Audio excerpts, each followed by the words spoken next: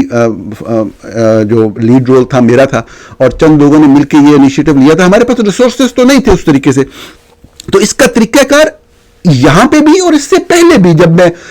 پاکستان میں ایک media house کے لیے کام کرتا تھا تو یہی ہوتا تھا کہ اس میں جب بھی آپ کام کر رہے ہوتے ہیں تو آپ کو آن گراؤنڈ مختلف لوگوں کی مدد کی ضرورت پڑتی ہے, تو آپ جن لوگوں پہ اعتماد کرتے ہیں ان سے آپ مدد لے سکتے ہیں, ایسا اس میں کوئی ایسی بات نہیں ہوتی. اور عمومی طور پہ مطلب یہ بات آپ میں سے بہت سے لوگوں کو بری لگے, لیکن یہ فیکچوئل حقیقت بات ہے, میں آپ کے سامنے رکھ رہا ہوں, اس میں کوئی بھی پروفیشنلی میں سمجھتا ہوں کوئی غلط بات نہیں ہے کہ آپ ایک پی ٹی آئی کے کسی لیڈر کے خلاف سٹوری کر رہے ہیں, فرض کریں تو پی ٹی آئی فرض کریں گورنمنٹ میں ہے, تو جو نون لیگ کا بندہ ہے آپ کا اس سے تعلق ہے, تو وہ اگر آپ کو صرف اس لیے مدد کر رہا ہے کہ اس کی ایک پولیٹیکل اپوزیشن بھی ہے تو اچھی بات ہے نا, اس میں کوئی بری بات نہیں ہے, انٹل انلیس آپ جو کام کر رہے ہیں, جو رپورٹنگ کر رہے ہیں وہ ٹروتھ پہ مبنی ہو, پروفیشنل ہو. تو اس میں یہ تھا کہ جنرل باجوہ کو جو ان کے والد کی طرف سے زمین ملی تھی, مجھے اس زمین کے ڈاکومنٹس چاہیے تھے. تو اب یہ نہیں ہوتا کہ آپ کسی کو کال کریں اور آپ کہیں کہ مطلب مجھے فلاں چیز چاہیے تو دے دیں, تو آپ کا ایک تعلق ہوتا ہے, آپ تھوڑی بہت بات کرتے ہیں. تو نون لیگ کے ایک صاحب جو اس وقت منسٹر ہیں, میں نام نہیں لوں گا, اور وہ اس علاقے سے بلونگ کرتے تھے جہاں پہ ان کی آپ کہہ لیں کہ جنرل قمر جاوید باجوہ کے والد جو اس وقت فوت ہو چکے تھے, ان کی زمین تھی جو بعد میں ان کے نام پہ ٹرانسفر ہوئی, یہ بعد میں شاید باجوہ صاحب نے بیچ دی, قمر باجوہ صاحب نے. تو وہ میں اس کی ڈاکومنٹیشن لینا چاہ رہا تھا, تو میں نے پھر ان سے یہی طریقہ کار ہوتا ہے کہ آپ متعلقہ علاقے میں اگر آپ اس طرح کی سٹوری کر رہے ہیں تو کوئی بھی جو پولیٹیشین ہے جن سے آپ کا ایک اعتماد کا تعلق ہے, آپ ان سے ریکویسٹ کر دیتے ہیں کہ آپ کو ہیلپ آؤٹ کریں. تو میں نے ان کے ساتھ بھی شیئر کیا تھا, اور یہ جنوری 2022 کی بات ہے. میں مطلب ہے کہ جو رپورٹ ہم نے کیا قمر جاوید باجوہ کے اثاثے سامنے لے کے آئے, یہ نومبر میں جس مہینے میں ریٹائرمنٹ تھی, تو یہ میں جنوری کا واقعہ بتا رہا ہوں. میں نے اس وقت اور جنوری سے بعد کئی مرتبہ اس ایریا کے لوگوں کو رابطہ کیا, تو کچھ لوگوں کو یہ معلوم تھا پہلے, یہ میں اس لیے بتا رہا ہوں کہ ان کو کیسے پتا تھا.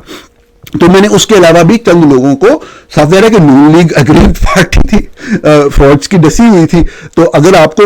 ہمیں کیا چاہیے ہوتا ہے, ہمیں ڈاکومنٹ چاہیے ہوتا ہے, اوریجنل ڈاکومنٹ, اور بالکل لیگل طریقے سے حاصل کیا گیا ہوا. تو یہ ایک ریکوائرمنٹ کی وجہ سے مجھے کچھ لوگوں کو ریکویسٹ کرنی پڑی, تو اس لیے وہ لوگ جانتے تھے. اب جب وہ پھنس گئے تو وہ آئے میرے پاس. اب میں تو امریکہ میں رہا تھا اور میں بیمار تھا, میں اس وجہ سے بیماری کی وجہ سے ہی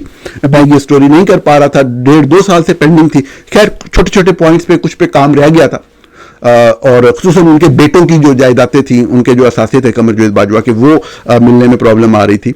تو مجھے کہا گیا کہ جی آپ فلاں جو وفاقی ادارہ ہے اس کا سربراہ جو ہے ان سے آپ بات کریں, وہ آپ کی کال کا ویٹ کر رہے ہیں, اور وہ آپ کو جو میاں مٹھو ہیں جو کہ جنرل قمر جاوید باجوہ کے سمدھی تھے, ان کے کوئی قبضوں کی کہانی بہت لمبی, اور انہوں نے جو فگر دیا وہ کوئی ٹریلین میں تھا, مطلب کھربوں میں, مطلب کہ وہ تھا, اور وہ زمین پہ جو انہوں نے کیا ہے فلاں ہاؤسنگ سوسائٹی اور فلاں یہ, تو وہ آپ کو اس کے بارے میں ڈیٹیل انفارمیشن دیں گے. تو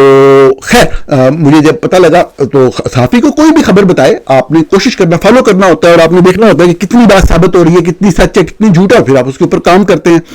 تو میں نے ان صاحب کو کال کی جو بہت ہی دیانتدار, بہت ہی ایماندار بندے, اور انہوں نے بعد میں بھی پروفیشنلی اصولوں پر سٹینڈ لیا, کبھی بھی پولیٹیکل جو ماسٹر سے ان کے ہاتھوں میں یوز نہیں ہوئے. میرا ان سے پھر کسی حوالے سے رابطہ ہوا ایک طریقے سے, تو انہوں نے یہ مجھے پیغام دیا کہ نہیں دیکھیں کہ یہ ایک کمپلینٹ ہے, اور اس کے اندر ہم نے ابھی انویسٹیگیشن کرنی ہے. کچھ لوگ یہ چاہتے ہیں کہ میں یہ بیان دے دوں, لیکن میں تحقیقات مکمل ہونے سے پہلے بیان نہیں دوں گا. تو میں نے کہا کہ اگر کمپلینٹ ہے آپ کے پاس تو آپ مجھے یہ, اگر جو بھی جس ذریعے سے بھی بات ہو رہی تھی, تو مجھے صرف یہی ایک آن ریکارڈ آپ بتا دیں کہ اس طریقے سے. انہوں نے کہا کہ نہیں, یہ نہیں ہو سکتا کہ کمپلینٹ ہے تو اس کی بنیاد کے اوپر میں یہ کہہ دوں کہ کمپلینٹ ہے, تو اس سے تاثر تو وہی جائے گا نا. دیکھیں اس طرح کے باصول لوگ بھی پاکستان میں رہے ہیں. تو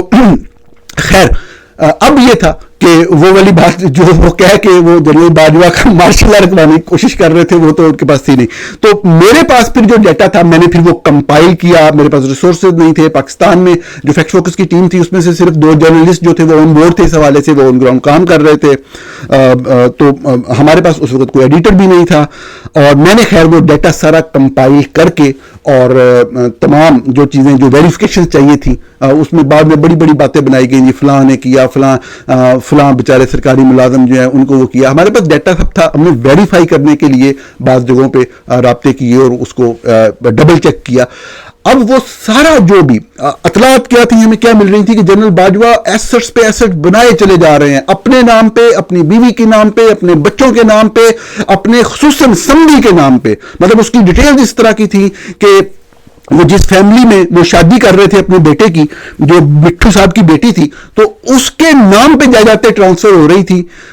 جو کہ یہ رنگ دینے کی کوشش کی انہوں نے ٹیکس اتھارٹیز کو, مٹھو والی فیملی نے, کہ جی یہ ان کی ہیں, جبکہ ان کی 4 بیٹیاں تھیں, باقی بیٹیوں کے نام کچھ نہیں آ رہا تھا. جو بیٹی باجوہ صاحب کی بہو بننے جا رہی تھی اس کے نام پہ جائیدادیں ٹرانسفر ہو رہی تھی, اور پھر بعد میں سب ذرا دبئی وغیرہ اور کیا کیا مطلب ہے کہ کیا کیا نہیں ہوا, خدا معاف کرے. تو وہ ساری تفصیلات تھی. یہ اس صورتحال کے اندر ہم نے خبر رپورٹ کی, فیکٹ فوکس نے خبر رپورٹ کی. جب خبر رپورٹ ہوئی تو سب ظاہر ہے یہ خبر اس وقت جو پاکستان تحریک انصاف جو کہ دن رات مجھے گالیاں نکالا کرتی تھی, ان کے پولیٹیکل نیریٹو کے حق میں جا رہی تھی, کہ جو ان کا سیاسی بیانیہ تھا اس وقت وہ اب باجوہ کے خلاف ہو چکے ہوئے تھے, کیونکہ باجوہ نے ان کی حکومت ہٹانے میں مدد کی تھی. اور اس سے پہلے جو مطلب ہے کہ جو کوئی ایک مارچ وغیرہ ہوا تھا جس کے دوران بندے وغیرہ بھی کوئی مارے گئے تھے اور عمران خان نے لیڈ کیا تھا, کافی پرتشدد کارروائیاں ہوئی تھیں جو کہ رانا ثناء اللہ نے لیڈ کی تھیں. اس مارچ کے اوپر بھی کبھی بات کریں گے. جو یہ آج کے دن الزامات لگائے جاتے ہیں پی ٹی آئی یا عمران خان کے حوالے سے, جو چند صحافیوں کو استعمال کر کے ایک میڈیا گروپ کے 9 مئی والی باتیں, سب فضول باتیں. اس مارچ کے حوالے سے کوئی آپ کہہ سکتے ہیں کہ کوئی پولیٹیکل مقاصد آبجیکٹوز تھے اس طرح کے اس مارچ کے حوالے سے, اس کے بعد کبھی بھی نہیں تھے. جب آصف منیر آرمی چیف بن گئے بادشاہ ہوتا ہے. اچھا, اب یہ والی خبر جب ہم نے نومبر میں رپورٹ کی تو جنرل باجوہ کی وہ جو ساری پلاننگ تھی وہ ساری رہ گئی. پی ٹی آئی نے ایسا شور مچایا جنرل باجوہ کے خلاف کہ جنرل باجوہ جو ہے وہ دھڑام سے گر گئے, اور ان کو کوئی سمجھ نہیں آئی کہ کس طریقے سے اس ساری صورتحال کو فیس کیا جائے. اور یہ وہ صورتحال تھی, اور مجھے باقاعدہ بتایا گیا, باقاعدہ شکریہ ادا کیا گیا کہ ہمیں اللہ نے بچا لیا ہے, اور اب ہم نے ایک اور پتہ نہیں کوئی سمری آتی ہے, پہلے کوئی نام نہیں تھا تو اب دوسری سمری بھیجنے پہ وہ رضامند ہو گئے ہیں. یہ وہ وقت تھا جب سمریوں کے حوالے سے بھی مطلب فیک نیوز چل رہی تھی, جی ایچ کیو کے کہنے کے اوپر باجوہ صاحب فون کر کے کہتے تھے یہ چلا دے, وہ چلا دیتے تھے. خیر, تو اب یہ کہ یہ اس کا بیک گراؤنڈ تھا سارا. اب اس کے بعد کیا ہوا وہ بھی ایک تاریخ کا حصہ ہے کہ وہ باجوہ صاحب کو کنٹرول کر کے پھر مجھے بتایا گیا ہم آصف منیر کو مطلب آرمی چیف لا رہے ہیں, اور وہ خیر انہوں نے جب یہ ہو گیا تو پھر کافی صحافیوں کو بتایا, بڑے صحافی اپنی طرف سے بریکنگ نیوز دی آصف منیر آ رہا ہے یہ وہ, تو میں نے یہ بات شیئر بھی نہیں کی تھی. اور مجھے سچی بات ہے آصف منیر کے بارے میں کوئی اتنا ڈیٹیل میں پتہ بھی نہیں تھا, سوائے اس کے کہ جب کام کرتے تھے تو ہمارے ایک سینئر کلیگ تھے, انہوں نے بتایا تھا کہ یہ ہمارے مدرسے میں پڑھتے تھے اور سارے بھائی حافظ قرآن اور یہ وہ اس طرح کی باتیں. اور پھر بعد میں کوئی مطلب قریبی لوگ جو تھے ان کے قریب رہے ہوئے, انہوں نے بتایا کہ یہ کس طریقے سے شراب کے نشے میں اور یہ اس حافظ قرآن ہونے کے باوجود اس جو ایک ایڈکشن ہوتی ہے اس سے باہر ہی نہیں آ سکے ساری زندگی, یہ بھی اور بھائی بھی. اور بھائی تو آپ کو پتا ہے بعد میں بہت سارے ان کے معاملات بھی سامنے آئے کس طریقے سے وہ مطلب ہے کہ ڈرنک ہو کے وہ چیزیں کرتے رہے. خیر یہ ڈفرینٹ موضوع ہے, اور طرف بات چلی جائے گی. تو یہ کانٹیکسٹ تھا کہ یہ سب کچھ ہوا. اب جنرل آصف منیر کی اپوائنٹمنٹ ہو گئی. اب اس ساری صورتحال میں یہ تھا کہ باجوہ جو بھی کر رہے ہیں وہ تو اپنی کنٹینیوشن کے لیے کر رہے تھے, یا اگر ان کو ہٹایا بھی جائے تو ساحر شمشاد مرزا آرمی چیف بنے, آصف منیر تو تھے ہی نہیں. لیکن آصف منیر کے آرمی چیف بننے کے فوراً بعد میرے خلاف نہ صرف ایف آئی آر درج ہوئی, نہ صرف میری فیملی کے خلاف کارروائیاں شروع ہوئیں, بلکہ اس ایف آئی آر کے نتیجے میں ایک صحافی ہیں لاہور کے بڑے قابل احترام شاہد اسلم, ان کو اٹھایا گیا جن کا تعلق ہی نہیں تھا بیچارے کا اس سارے معاملے سے, اس کو تشدد کا ظلم کا نشانہ بنایا گیا. اس کے بعد آپ یہ دیکھیں کہ ایک سلسلہ شروع ہوا میری فیملی کی ہیراسمنٹ کا ایف آئی اے کی طرف سے, مسلسل جو کبھی رکنے میں نہیں آیا. اسی کیس کے نتیجے میں میرا CNIC کینسل کیا گیا, میرے بینک اکاؤنٹس بند کیے گئے. کیا کیا نہیں کیا گیا. پروکلیم افینڈر اس کیس میں فار دا فرسٹ ٹائم مجھے قرار دیا گیا. ایک خبر کا ایک لائن آج تک کوئی غلط نہیں کر سکا. وہ لوگ جنہوں نے رابطہ کر کے کہا تھا شکریہ بہت بہتر ہو گیا بچ گئے, انہوں نے رابطہ کرنا ہی بند کر دیا. اور یہ کانٹیکسٹ تھا, اور میں صرف اس ایک ذریعے سے نہیں, میں مختلف حوالوں سے جو فوج کے لیے کام کرنے والے لوگ تھے ان سے بھی رابطے میں تھا. اور یہ بات بالکل درست تھی کہ جنرل امر جاوید باجوہ خود سے کنٹینیو کرنا چاہ رہے تھے اور اس ٹرانزیشن فیز میں وہ کرنا چاہ رہے تھے. اس میں جو میں نے کیا, میں نے بالکل جو میرا ایک پروفیشنل کردار تھا وہ کیا. ہاں میں بیمار تھا, کام نہیں کر پا رہا تھا, تو یاد دہانی کا ایک رول ضرور ہو سکتا ہے کہ مجھے کہا گیا کہ آپ یہ چیز کر دیں, اور جو چیز کہا گیا وہ چیز ہی غلط تھی. تو میں نے وہ چیز کی جو درست چیز تھی, اور فیکٹ فوکس نے اپنا پروفیشنل کردار جو ہے وہ ادا کیا. لیکن اس کے بعد میں سب سے زیادہ ٹارگٹ میں ہی بنا, میری والدہ بنی, میری فیملی بنی, اور وہ سلسلہ چلتا رہا. اور یہ اس طریقے سے عاصم منیر صاحب کی اپوائنٹمنٹ ہوئی. لیکن عاصم منیر صاحب کی اپوائنٹمنٹ جس طرح سے بھی ہوتی, چاہے وہ میرے کوئی پرسنل فرینڈ بھی ہوتے, جو میں نے عاصم منیر صاحب کے ساتھ کیا وہ میں نے ضرور کرنا تھا, کیونکہ میرا کام ہی یہ ہے, فیکٹ فوکس کا کام ہی یہ ہے, صحافت کا کام ہی یہ ہے کہ hold the power to account, اس کے بارے میں لکھنا. ہاں اگر کبھی غلط لکھا جائے تو کوئی لڑائی نہیں, کوئی ضد نہیں, اس کو فوری طور پہ مانا جانا, اس کو درست کرنا اور اس پہ اپولوجائز کرنا. یہی صحافت ہوتی ہے. کوئی صحافی فرشتہ یا اللہ میاں نہیں ہوتا کہ جو بات کہہ رہا ہے وہ اس طرح سے ہے. لیکن اس خبر کے اندر بھی, اور اس سے پہلی قمر جاوید باجوہ کی خبر کے حوالے سے بھی, دونوں آرمی چیف کے بارے میں جو بھی بات رپورٹ کی, ایک ایک بات کے اوپر کبھی کسی نے سوال تک اٹھانے کی ضرورت نہیں کی. ایک ایک بات ثابت ہے, صرف مجھے نشانہ بنایا گیا, میری فیملی کو نشانہ بنایا گیا, صرف صحافت کے جرم میں. اور میں حیران ہوتا ہوں, بڑے بڑے اچھے لوگ, بڑے بڑے اچھے صحافتی تنظیموں کے مطلب عہدیدار پاکستان کے اندر, ان تک نے مجھے کہا کہ نہیں دیکھیں یہ آپ نے نا, آپ کو بہت زیادہ پہلے سے محتاط ہونا چاہیے تھا, آپ کو تو پتا ہونا چاہیے تھا کہ یہ ایسے ہی ہونا ہے. چلیں ٹھیک ہے, اگر فرض کریں کہ ایسا ہی ہونا ہے, مجھے محتاط ہونا چاہیے تھا, تو مجھے پتا نہیں تھا, اب ہو گیا. جب ہو گیا تو تب تو آپ میرے ساتھ کھڑے ہو نا. تو انہوں نے وہ بھی ڈر کے اپنی سائڈ پہ, اور صرف وہ ایک صحافتی تنظیموں کے دفاع کے لیے, اور وہ ایک قلم اٹھا کے اپنا کام جاری رکھے ہوئے. بہت اہم موضوعات ہیں فیض حمید کے حوالے سے, 9 مئی کے حوالے سے, کیا کردار تھا کیا نہیں تھا, میں براہ راست وٹنس ہوں بہت ساری چیزوں کا, لیکن یہ اگلے ویڈیو میں ڈسکس کریں گے.